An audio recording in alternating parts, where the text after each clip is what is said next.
সারাদিন সংসারে চলে মহিলাদের নানান রকমের কাজকর্ম। প্রত্যেকটা কাজ আমাদের বুদ্ধি খাটিয়ে গুছিয়ে করতে হয়। সমস্ত কাজ গুছিয়ে করতে গেলে জানতে হবে নানান ধরনের টিপস।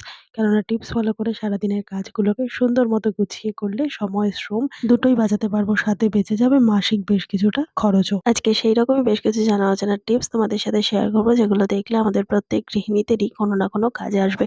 চলো তাহলে আজকের ভিডিওটা শুরু করে দিই। কাঁচা লঙ্কা একেবারেই খায় না এরকম ভারতীয় বা বাঙালি পাওয়া কিন্তু দুষ্কর। অনেকে তো কাঁচা লঙ্কা রান্নায় ছাড়া কাঁচাই খেয়ে ফেলে। কিন্তু জানো কি, কাঁচা লঙ্কা শুধু ঝাল নয়, এতে vitamin C, vitamin A, iron, copper ও পটাশিয়াম আছে। শুধু যে খাবারের স্বাদ বাড়ায় তা কিন্তু নয়, স্বাস্থ্যের পক্ষেও দারুণ উপকারী এই সবজি। ওষুধে গুণে ভরপুর কাঁচা লঙ্কা হৃদরোগ ও পেট ব্যথার মতো বেশ কিছু সমস্যা মেটাতে সক্ষম। জেনে নেওয়া যাক কাঁচা লঙ্কার গুণাগুণ। কাঁচা লঙ্কায় রয়েছে ঠাসা অ্যান্টিঅক্সিডেন্ট, দূর করতে সক্ষম প্রস্টেট জনিত সমস্যা। রয়েছে ভিটামিন সি ও বিটা ক্যারোটিন, চোখ ত্বক সুস্থ রাখে, রোগ প্রতিরোধক ক্ষমতা বাড়ায় এই কাঁচা লঙ্কা। তো কাঁচা লঙ্কাটা কিভাবে আমরা খাবো? কাঁচা তো নিশ্চয়ই চিবিয়ে খাবো না। এর জন্য নিয়ে নিয়েছি একটা গ্লাসে জল। তো এই জলটা হালকা উষ্ণ গরম করে নিতে হবে। আর নিয়ে নিয়েছি একটা কাঁচা লঙ্কা, যেটাকে কিনা মাঝখান থেকে এরকম ভাবে অর্ধেক করে চিড়ে নেব। ভালো মতো পরিষ্কার করে কাঁচা লঙ্কাটাকে ধুয়ে নিয়ে এই উষ্ণ গরম জলের মধ্যে এভাবে ভিজিয়ে রাখবো সারা রাত। তারপর যখন আমরা পরের দিন সকালে খাবো বন্ধুরা, তখন কি করতে হবে? এরকমভাবে লোহার যেকোনো একটা জিনিস বেশ কিছুটা সময় আগুনের মধ্যে একটুখানি পুড়িয়ে নিতে হবে। সেটা ঘরে থাকা যেকোনো জিনিস, সাঁড়াশি হোক, খুন্তি হোক বা যাই হোক না কেন, লোহার তৈরি, ভালো মতো পরিষ্কার করে ধুয়ে নিয়ে তারপর হালকা গরম করে যদি এই লোহার জিনিসটাকে এই জলের মধ্যে দিয়ে তারপর এই জলটা আমরা পান করতে পারি কাঁচা লঙ্কাটাকে ফেলে দিয়ে, তাহলে কি, কি উপকার হবে জানো বন্ধুরা? ব্লাড সুগারের মাত্রা নিয়ন্ত্রণ রাখতে সাহায্য করবে এই জল। যদি আমাদের ব্লাড সুগার থাকে তবে নিয়মিত কাঁচা লঙ্কা খাওয়া আমাদের পক্ষে কিন্তু দারুণ উপকারী হতে পারে। কাঁচা লঙ্কায় প্রচুর ফাইবার রয়েছে, মুখ, ফুসফুস, কোলন ও গলার ক্যান্সারের সঙ্গে লড়াই করতে সাহায্য করে। লোহা দিয়ে সেঁকে নিয়ে বেশ কিছুটা সময় এভাবে ঢেকে যদি পান করা যায়, তাহলে এর গুণাগুণ কিন্তু প্রচুর। আশা করছি এই ছোট্ট টিপসটা কাজে দেবে। ভালো লাগলে সবার সাথে শেয়ার করে দিও। চলে গেলাম পরের টিপসে। বন্ধুরা, আমরা প্রত্যেকেই কিন্তু ঘরে নাইট ল্যাম্প ব্যবহার করি। সেটা দেয়ালের সাথেই হোক কিংবা এই ধরনের নাইট ল্যাম্পগুলো। কিন্তু এই নাইট ল্যাম্পগুলোর আলো যেকোনো এক ধরনের হয়। তো যেকোনো লাইটেরই তো আলো একই ধরনের হবে, মানে একই কালারের হবে। তো এই কালারগুলো অনেক সময় হয় দীর্ঘদিন দেখতে, দেখতে কিন্তু আমাদের ভালো লাগে না। তখন মনে হয় একটু অন্য কালারের লাইট আমাদের জ্বালালে হয়তোবা একটু রিফ্রেশ লাগবে। তার জন্য কিন্তু দোকানে গিয়ে সাথে, সাথে লাইট কিনে আনা সম্ভব হয় না। তো ঘরে থাকা এই নাইট ল্যাম্প দিয়ে কিভাবে আমরা সাদার পরিবর্তে নানান রঙের করে নিতে পারবো, তার জন্য একটা ছোট্ট টিপস তোমাদের সাথে শেয়ার করব। যেটা করলে কিন্তু আমাদের নিজেদেরও বেশ খানিকটা রিফ্রেশমেন্ট হবে। তার জন্য এখানে আমি লাইটটা খুলে নিয়েছি। তোমাদের কাছে যে ধরনের লাইট রয়েছে সেই লাইটই তোমরা ব্যবহার করতে পারো। তারপর এখানে নিয়ে নিয়েছি একটা বেলুন। এই ধরনের কালারিং যে কালার তোমাদের পছন্দ সেই কালারে একটা বেলুন নিয়ে নেবে। বেলুনের ওপর দিকের মুখের অংশটাকে একটু চওড়া করে কেটে নেবে। এরপর কি করব? এই বেলুনটাকে এইভাবে লাইটের মধ্যে ঢুকিয়ে দেবো। এইভাবে যখনই আমরা লাইটের মধ্যে ঢুকিয়ে দেবো, তখনই কিন্তু লাইটের কালারটা অটোমেটিক সুন্দর মতো চেঞ্জ হয়ে যাবে। এভাবে আমাদের যেদিন যে কালার পছন্দ বেলুন কিনে এনে সেইভাবে কিন্তু আমরা কালারগুলো চেঞ্জ করে নিতে পারি। তো এখানে আমি অরেঞ্জ কালার লাইটটা করেছি। এরপর লাইটটাকে জ্বালিয়ে তোমাদেরকে দেখাচ্ছি কত সুন্দর মতো কিন্তু এই লাইটটা অরেঞ্জ কালার হয়ে গেছে। তো সাদার বদলে এইভাবে যদি আমরা কালার পরিবর্তন করতে চাই, আমরা বেলুন লাগিয়ে কিন্তু টেম্পোরারি ভাবে কালারটা চেঞ্জ করে নিয়ে যেতে পারবো নিজেদের পছন্দ অনুযায়ী। আশা করছি এই ছোট্ট টিপসটাও তোমাদের অনেকটাই কাজে দেবে। ভালো লাগলে লাইক করতে ভুলো না। চলে যাচ্ছি পরের টিপসে। বন্ধুরা, ছাতা কিন্তু আমরা প্রত্যেকেই ব্যবহার করি। বর্ষা কিংবা গরমে ছাতার ব্যবহারটা কিন্তু বেশিই হয়। কিন্তু যখন অফ সিজনে এই ছাতাগুলোকে আমরা তুলে রাখবো দীর্ঘদিন এইভাবে একই জায়গায় রাখতে, রাখতে দেখা যায় ছাতার কাপড়টার মধ্যে কিন্তু ফাঙ্গাস পড়ে গেছে বা কাপড়টা আস্তে, আস্তে ভিজে, ভিজে ছিঁড়েও যায়। তো কিভাবে ছাতা আমরা স্টোর করে রাখলে বছরের পর বছর একটা ছাতা দিয়েই আমরা কাজ চালাতে পারবো। কোনোভাবে ফাঙ্গাস পড়বে না। আর ছাতার কাপড়টাও যেরকম সুন্দর থাকবে, ভেতরটাও কিন্তু জং পড়বে না। সাথে একটা ছাতা কিন্তু দীর্ঘদিন আমরা চালাতে পারবো। সেটা কিভাবে সম্ভব? তার জন্য রইল ছোট, ছোট কিছু টিপস। এর জন্য এখানে নিয়ে নিয়েছি পাউডার। ঘরে থাকা যেকোনো ধরনের ট্যালকম পাউডার এখানে ব্যবহার করতে পারো। যদি তোমাদের কাছে এক্সপায়ারি ডেট হয়ে যাওয়া কোনো পাউডার থাকে, সেক্ষেত্রে সেটাও কিন্তু এখানে ব্যবহার করতে পারো। ছাতার প্রত্যেকটা ভাঁজে, ভাঁজে এইরকমভাবে বেশ খানিকটা করে পাউডার দিয়ে ভালো মতো হাত দিয়ে এভাবে মুছে, মুছে নিতে হবে। এক জায়গায় কিন্তু বেশি পাউডার দিলে চলবে না। চারিদিকে ছাতার কাপড়টার মধ্যে এভাবে পাউডার দিয়ে নেবে। পাউডার যদি তোমাদের কাছে না থাকে, চকের গুঁড়োও কিন্তু একই রকমভাবে ব্যবহার করতে পারো। এইভাবে হাত দিয়ে ভালো মতো ছাতার ভেতরে, ভেতরের অংশগুলোর মধ্যে পাউডারটাকে ভালো মতো মিশিয়ে দিতে হবে।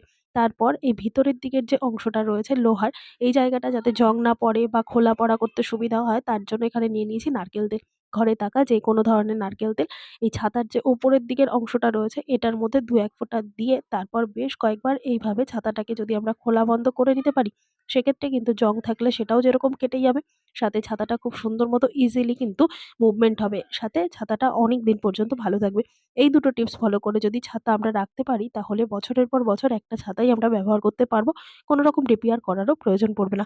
এরপর ছাতাটাকে আমাদের কিন্তু কোনো প্যাকেটে, মানে যেরকম ছাতার কাভার থাকে তার মধ্যে রাখা দরকার। যদি সেই ছাতার কাভারটা না থাকে সেক্ষেত্রে কি করব, নিয়ে নিয়েছি এখানে একটা পুরনো মোজা।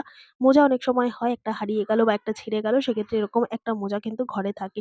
তো সেই মোজাটাকে যদি আমরা এইভাবে ছাতার মধ্যে ভরে রাখতে পারি তাহলে কিন্তু সুন্দর মতো ছাতাটা থাকবে। তো আশা করছি এই ছোট্ট টিপসটাও তোমাদের অনেকটা কাজে দেবে। ভালো লাগলে লাইক শেয়ার করে দিও। চলে গেলাম পরের টিপসে। বন্ধুরা, আমরা যখন বই পড়ি তখন অনেকেই আছে বই পড়তে পড়তে কিন্তু পৃষ্ঠা হারিয়ে ফেলি। হয়তো বা পড়তে পড়তে আমরা কোথাও উঠলাম, টয়লেটে গেলাম কিংবা অন্য কোনো কাজে গেলাম, সেক্ষেত্রে কিন্তু বইয়ের পৃষ্ঠাটা হারিয়ে যায়। বইটা যদি সম্পূর্ণ বন্ধ করে যায় সেক্ষেত্রে তো পৃষ্ঠা পাওয়াই যায় না। আর যদিও বা এভাবে খুলে রেখে যায় তাহলেও কিন্তু অনেক সময় হাওয়াতে বইয়ের পৃষ্ঠাগুলো এলোমেলো হয়ে যায়। বাচ্চাদের ক্ষেত্রে কিন্তু এটা খুব বেশি দেখা যায় যে বই পড়তে পড়তে পৃষ্ঠা হারিয়ে ফেলে।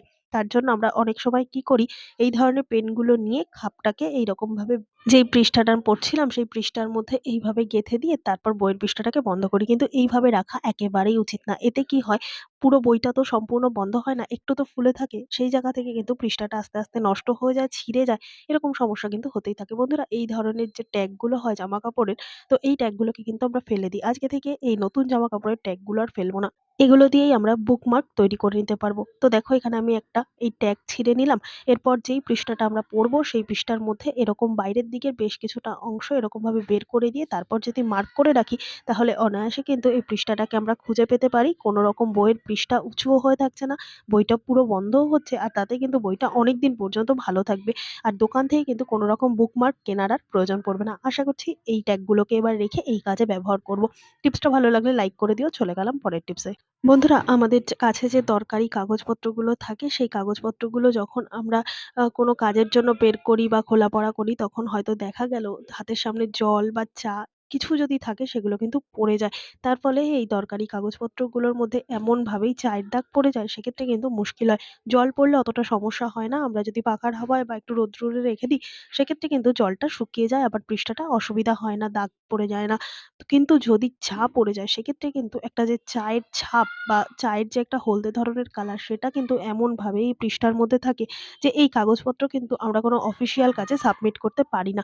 তো দেখো বন্ধুরা, এখানে আমি বেশ খানিকটা চা ফেলে তোমাদেরকে দেখাচ্ছি এই চাটাকে কিভাবে আমরা অনেক সহজেই এই কাগজ থেকে রিমুভ করব। বই বা অন্য কোনো দরকারি কাগজে এরকমভাবে পড়ে যেতেই পারে।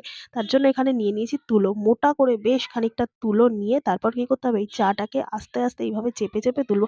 কোনোভাবেই কিন্তু এই চাটা তোলার জন্য আমরা সুতির কাপড় বা অন্য কোনো প্রসেস এপ্লাই করব না, তাতে কিন্তু এই পৃষ্ঠাটা ছিঁড়ে যাবে। এইভাবে তুলো দিয়ে এভাবে হালকা, হালকা করে স্পাঞ্জ করে যদি চাটাকে আমরা এই কাগজ থেকে রিমুভ করে নিই, তারপর খোলা হাওয়ায় যদি বেশ খানিকটা সময় এইভাবে রেখে দিই, সেক্ষেত্রে কিন্তু চায়ের যে একটা দাগ সেটা যেরকম চলে যাবে, সাথে কাগজটা শুকানোর পর কিন্তু প্লেন একটা নরমাল কাগজের মতোই দেখতে লাগবে। যার জন্য কোনো রকম বোঝা যাবে না যে এটার মধ্যে চা পড়েছিল বা আঠাটাও করবে না। তো এইভাবে যদি তুলো দিয়ে আমরা চাটাকে রিমুভ করে নিই তাহলে কিন্তু আমাদের কাজটা অনেক বেশি সুবিধার হবে আর আমাদের দরকারি কাগজপত্র কিন্তু কোনো রকম নষ্টও হবে না। এছাড়াও তোমাদের কাছে যদি হাগিস থাকে সেক্ষেত্রে হাগিস দিয়েও কিন্তু চেপে চেপে এই চাটাকে রিমুভ করতে পারো। টিপসটা ভালো লাগলে সবার সাথে শেয়ার করে দিও। চলে গেলাম পরের টিপসে।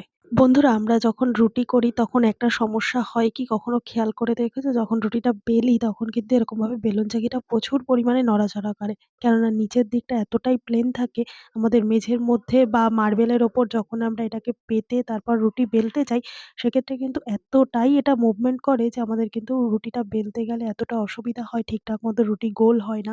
এইরকম নানান সমস্যার মধ্যেই কিন্তু আমাদের প্রত্যেককেই পড়তে হয়।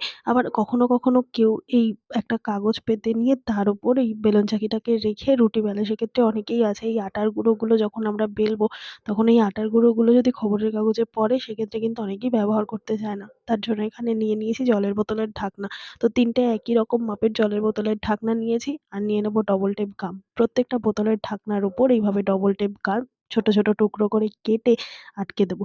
এবার তোমরা ভাবছো এই জলের বোতলের ঢাকনাগুলোকে আমরা কোথায় কিভাবে ব্যবহার করব? বন্ধুরা, এই চাকির নিচের দিকের অংশটা যে জায়গাটা প্রচুর পরিমাণে স্লিপ কাটে সেই জায়গাটায় একটু গ্যাপ দিয়ে দিয়ে ৩ দিকে ৩ টে এরকম জলের বোতলের ঢাকনাকে যদি আমরা আটকে নিই সেক্ষেত্রে কিন্তু একটা স্ট্যান্ড মতো তৈরি হলো, যার ওপর রেখে আমরা সুন্দর মতো বেলুন চাকিটাকে রেখে রুটি বেলতে পারবো। আর এইরকমভাবে নিচে যদি আমরা পাদানির মতো করে নিয়ে তারপর ব্যবহার করতে পারি, সেক্ষেত্রে কিন্তু একদমই মুভমেন্ট হবে না। আর রুটি করতেও কিন্তু অনেকটাই সুবিধা হলো। তাহলে দেখতেই পেলে জলের বোতলের ঢাকনা দিয়ে কত সুন্দর আমরা রুটি বেলে নিতে পারলাম। আশা করছি আজকের সমস্ত টিপস তোমাদের কাজে দেবে। টিপসগুলো ভালো লেগে থাকলে লাইক, কমেন্ট, শেয়ার করে পাশে থাকবে। আমার এই ভিডিওটা তোমরা কে কোথা থেকে দেখছো কমেন্ট করে জানাতে ভুলবে না। দেখা হবে আবারও অন্য কোনো ভিডিওর সঙ্গে। ধন্যবাদ।